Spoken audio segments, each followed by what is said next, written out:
Je m'en vais vous faire la lecture du communiqué numéro 562 du ministère de la Santé et de l'Action sociale de ce mardi 14 septembre 2021. Le ministère de la Santé et de l'Action sociale a reçu les résultats des examens virologiques ci-après. Sur 1443 tests réalisés, 13 sont revenus positifs, soit un taux de positivité de 0,90%. Les cas positifs sont répartis comme suit. Nous n'avons aucun cas contact suivi par nos services. Aucun cas importé n'a été enregistré au niveau des différentes portes d'entrée aériennes, maritimes et terrestres. Et nous avons 13 cas issus de la transmission communautaire répartis comme suit. La région de Dakar totalise 6 cas communautaires, tandis que les autres régions du pays en totalisent 7.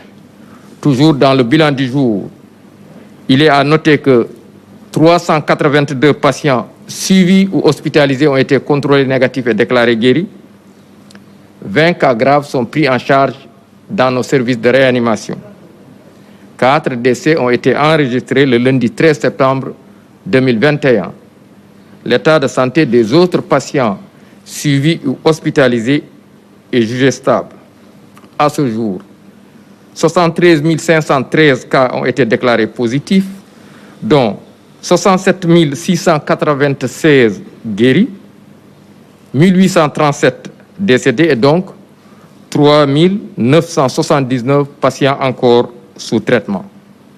Le ministère de la Santé et de l'Action sociale présente ses condoléances aux familles éplorées et souhaite un prompt rétablissement aux patients encore retenus dans nos services et à ceux qui sont également suivis dans les domiciles. Le ministère de la Santé et de l'Action sociale informe par ailleurs que depuis le début de la campagne de vaccination contre la COVID-19, 1 199 440 personnes ont été vaccinées sur l'étendue du territoire national. Le ministère de la Santé et de l'Action sociale exhorte les populations au respect strict des mesures de prévention individuelle et collective, tout en leur faisant les recommandations du jour. Notamment, prenez soin de vous, de vos proches et de la communauté et veillez sur les conseils de ce matin axés autour du port correct de masque, bien ajusté couvrant la bouche et le nez, le lavage fréquent et régulier des mains à l'eau et au savon ou l'usage de gel de qualité pour la désinfection de vos mains. Enfin, les personnes non encore vaccinées sont invitées à le faire au niveau des lieux de vaccination désignés. Après avoir été vaccinées, de conserver soigneusement leur carte de vaccination, ne pas oublier le rendez-vous pour la seconde dose et enfin, veillez toujours à respecter les mesures barrières comme tous. Je vous remercie de votre attention.